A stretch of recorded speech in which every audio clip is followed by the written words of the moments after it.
Hi there, welcome back, or welcome for the very first time. You're safe now. This is your time to rest. Let go of your day. Let your breath slow down and your thoughts float gently away. Tonight I'll be reading you a fairy tale, an old story wrapped in moonlight and carried on a quiet breeze just for you. So snuggle in, get cozy, and let the soft rhythm of the story guide you into dreams. Let's begin. At the Back of the North Wind, Chapter 4, The North Wind. And as she stood looking towards London, Diamond saw that she was trembling. "Are you cold, North Wind?" he asked. "No, Diamond," she answered, looking down upon him with a smile. "I am only getting ready to sweep one of my rooms. These careless, greedy, untidy children make it such a mess." As she spoke, he could have told by her voice, if he had not seen with his eyes, that she was growing larger and larger. Her head went up and up toward the stars, and as she grew, still trembling through all her body, her hair also grew longer and longer, and lifted itself from her head and went out in black waves. The next moment, however, it fell back around her, and she grew less and less until she was only a tall woman. Then she put her hands behind her head, gathered up some of her hair, and began weaving and knotting it together. When she had done, she bent down her beautiful face close to his and said, "Diamond, I'm afraid you would not keep hold of me, and if I were to drop you, I don't know what might happen. So I have been making a place for you in my hair. Come." Diamond held out his arms, for that grand face looking at him he believed like a baby. She took him in her hands and threw him over her shoulder and said, "Get in, Diamond." And Diamond parted her hair with his hands and crept in between, and feeling about, he soon found the woven nest. It was just like a pocket, or like a shawl in which some women carry their children. North Wind put her hands to her back and felt all about the nest. Finding it safe, she said, "Are you comfortable, Diamond?" "Yes, indeed," answered Diamond. And the next moment he was rising in the air. North Wind grew towering up to the place of the clouds. Her hair went streaming out from her until it spread like mist over the stars. She flung herself abroad in space. Diamond held on by two of the twisted ropes which, parted and interwoven, formed his shelter, for he could not help feeling a little afraid. As soon as he had come to himself, he peeped through the woven meshes, for he did not dare to look over the top of the nest. The earth was rushing past like a river or a sea below him. Trees and water and green grass hurried beneath him. A great roar of wild animals rose as they rushed over the zoological gardens, mixed with a chattering of monkeys and a screaming of birds. But it died away in a moment behind them, and now there was nothing but the roofs of houses sweeping along like a great torrent of stones and rocks. Chimney pots fell, and tiles flew from the roofs, but it looked to him as if he were left behind, and they scudded away. There was a great roaring, for the wind was dashing against London like a sea, but at North Wind's back, Diamond, of course, felt nothing at all. He was a perfect calm, and he could hear the sound of it. That was all. By and by, he raised himself and looked over the edge of his nest. There were the houses rushing up and shooting away below him, like a fierce torrent of rocks against the water. Then he looked up at the sky, but he could see no stars. They were hidden by the blinding masses of the lady's hair which swept between. He began to wonder whether she could hear him if he spoke. He decided he would try. "Please, North Wind," he said, "what is that noise?"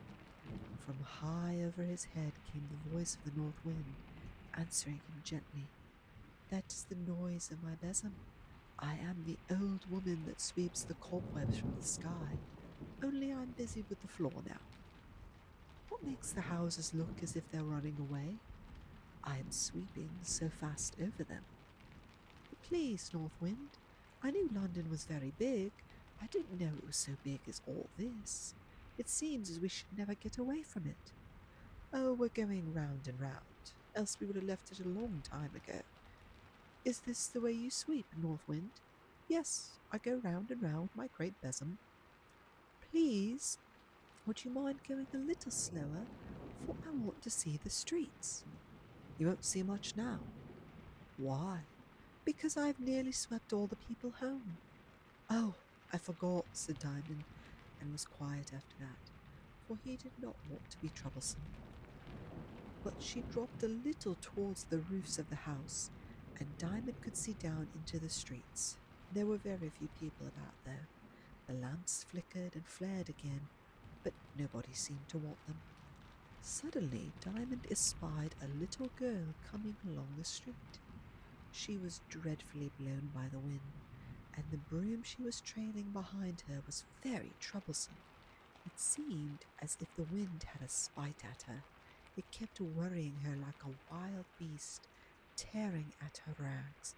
She was so lonely there. "Oh, please, North Wind," he cried, "won't you help that little girl?" "No, Diamond, I mustn't leave my work." "But why shouldn't you be kind to her?" "I am kind to her. I am sweeping the wicked smells away." "But you're kinder to me, dear North Wind.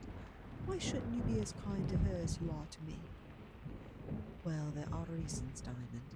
Everybody can't be done to all the same. Everybody's not ready for the same things." "But I don't see why I should be kinder used than she." "Do you think nothing's to be done but what you can see, Diamond, you silly? It's all right, but of course you can help her if you like. You've got nothing particular to do at the moment. I have." "Oh, do let me help her then. But you won't be able to wait, perhaps?" "No, I can't wait. You must do it yourself. And mind, the wind will get a hold of you too." "Don't you want to help me help her, North Wind?"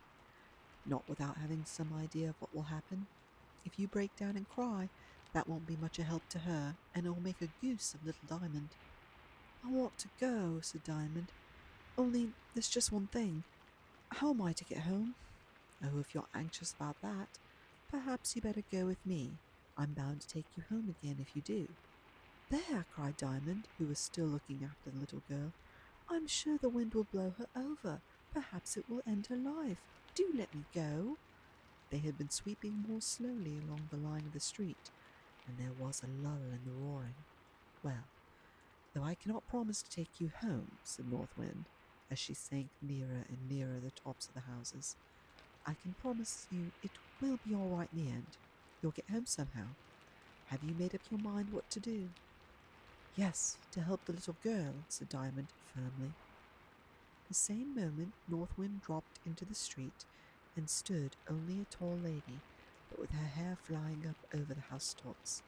She put her hands to her back, took Diamond and set him down in the street, and the same moment he was caught in the fierce coils of the blast, and all but blown away.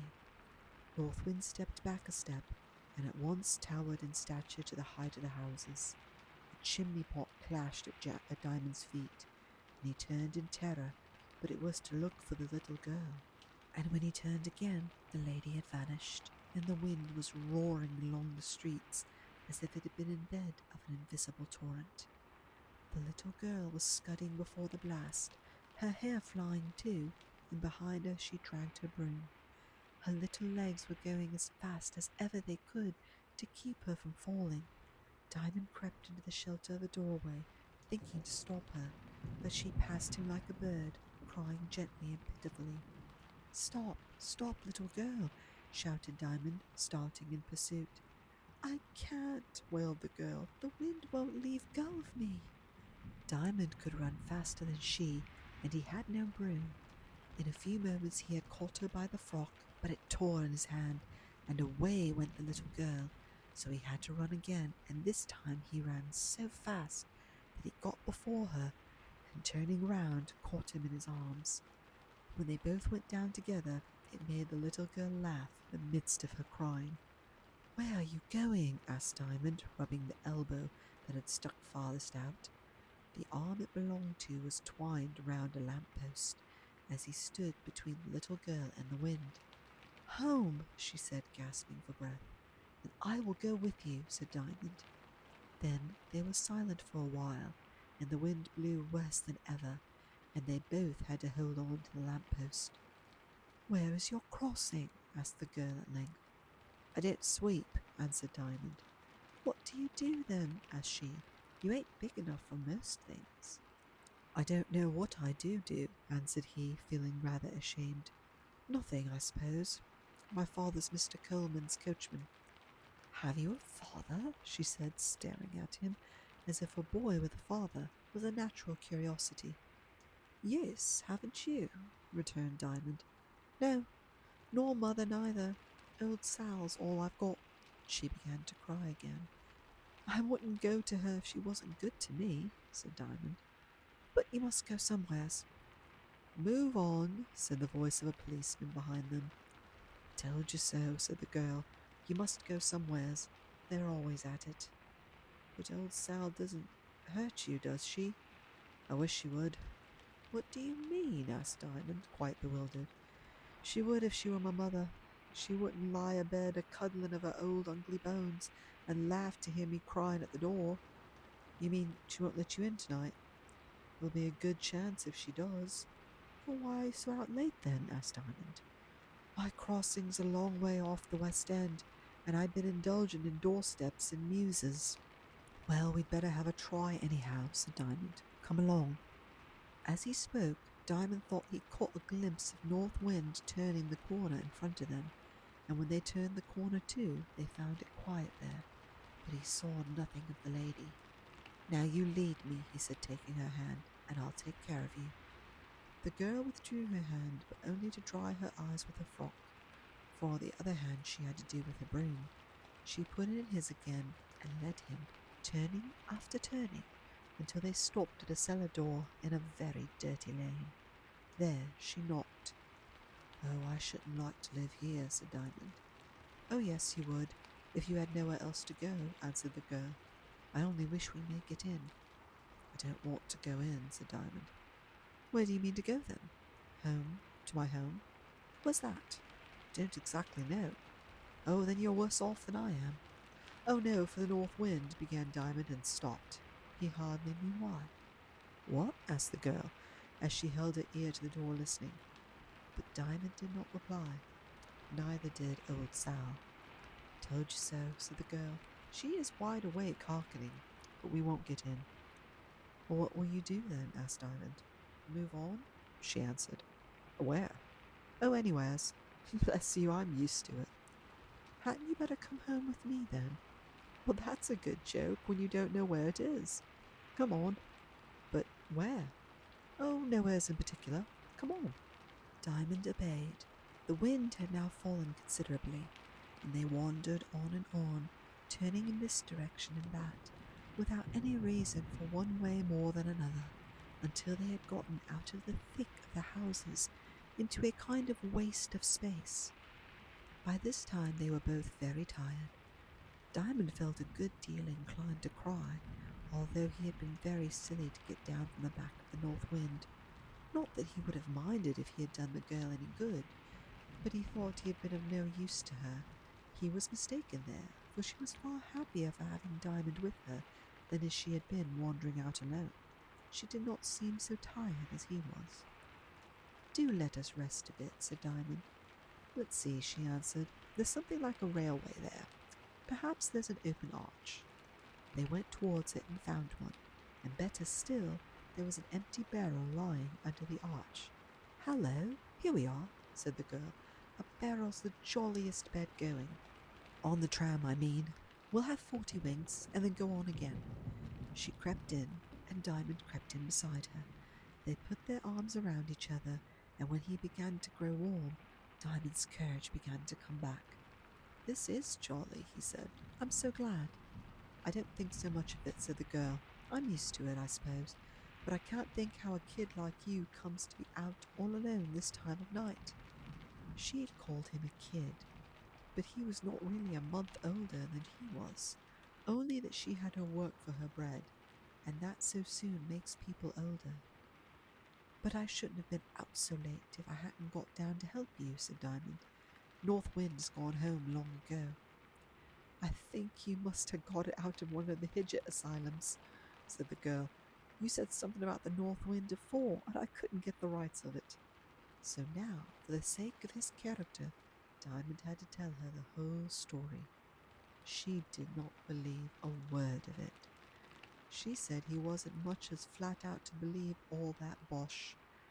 But as she spoke, there came a great blast of wind through the arch and set the barrel rolling, so they had to make haste to get out of it, for they had no notion of being rolled over and over if they had been packed tight and wouldn't hurt, like a barrel of herrings. "Ugh, I thought we should have had some sleep," said Diamond, "but I can't say I'm very sleepy after all that. Come on, let's go again." They wandered on, sometimes sitting on a doorstep, but always turning into lanes or fields when they had a chance. They found themselves at last on a rising ground that sloped rather steeply on the other side. It was a waste kind of spot below, bounded by an irregular wall with a few doors in it. Outside lay broken things in general, from garden rollers to flower pots and wine bottles. But the moment they reached the brow of the rising ground, a gust of wind seized them and blew them down the hill as fast as they could run. Nor could Diamond stop before he went bang into one of the doors in the wall.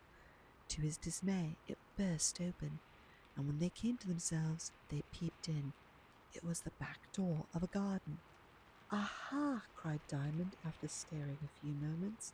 "I thought so. North Wind takes nobody in. Here I am in Master's garden.